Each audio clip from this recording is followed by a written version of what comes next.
இறைச்சியை சாப்பிடக்கூடாது. இப்போ சாமிக்கு விட்டு படைக்கிறோம், இறைச்சியை கொண்டு போய் படைக்கிறோமா? படைக்கிறது இல்லை. ஏன்னா இறைச்சிக்கும் இறைமைக்கும் ஏதோ தொடர்பு இருக்குன்னு நம்ம நினைக்கிறோம். அதனால தான் அமாவாசை, பௌர்ணமி, நல்ல நாளில் நான்வெஜ்ஜை அவாய்ட் பண்ணுறோம். ஐயப்பன் கோயில் புரட்டாசி மாதம் நான்வெஜ்ஜை அவாய்ட் பண்ணுறோம். ஏன்? இறைச்சிக்கும் இறைமைக்கும் தொடர்பு இருக்குது. நல்லா கவனிச்சு பாருங்க. இறைச்சி என்ற வார்த்தையிலேயே இறைமை என்றதும் வருது. இறைன்றது ரெண்டுத்துலேயும் காமனாக வருது இல்லை? அப்போ இறை அருளை பெற வேண்டும் என்றால் இறையை சீன்று நம்ம தவிர்க்கணும். அதனால தான் அதுக்கு பேர் இறைச்சின்னு வச்சுருக்காங்க பேர். நம்ம அதுக்கு பின்னாடி நான்வெஜ்ஜு, புரோட்டீனு, என்ன வேணால் புலால் என்ன வேணால் வச்சுக்கலாம். ஆனால் அதுக்கு பேர் இறைச்சி. சரி சார், இதெல்லாம் எனக்கு புரியுது. இறைச்சி சாப்பிடக்கூடாதுன்றதெல்லாம் எனக்கு புரியுது, நல்லா புரியுது. ஆனால் காலகாலமாக சாப்பிட்டு பழக்கப்பட்டது சார்.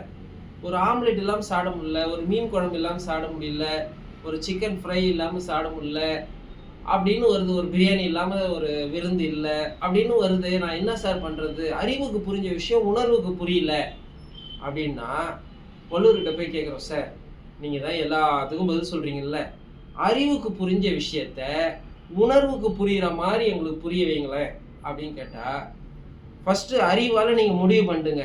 உண்ணாமை வேண்டும் புலால். இந்த அறிவால் முடியாயிடுச்சா? எஸ் சார், எனக்கு அறிவால் முடியாயிடுச்சு. பட் உணர்வால் என்னால் அது முடியல, டெம்ட் ஆகுது பார்க்கும்போது. அப்படியா?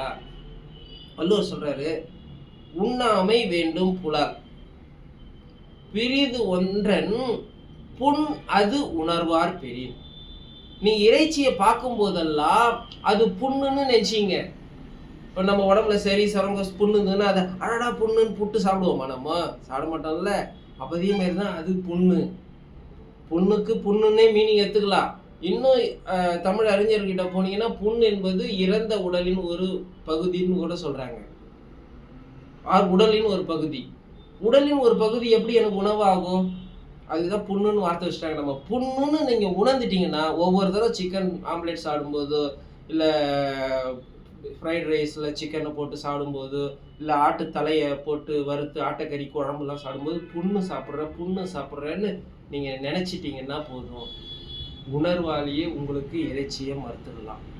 அப்போது அறிவால் உணர்ந்த விஷயத்தை உணர்வாலும் கடைபிடிப்பதற்கு கற்றுக் கொடுக்குற டெக்னிக் தான் இந்த குறள். உண்ணாமை வேண்டும் புலால், பிரிது ஒன்றன் புண் அது உணர்வார் பெரின். மேலும் சந்தேகம் இருந்தாலும் கலந்து பேசி தெரிஞ்சுக்கலாம். தெய்வ திருக்குறளுக்கு நன்றி.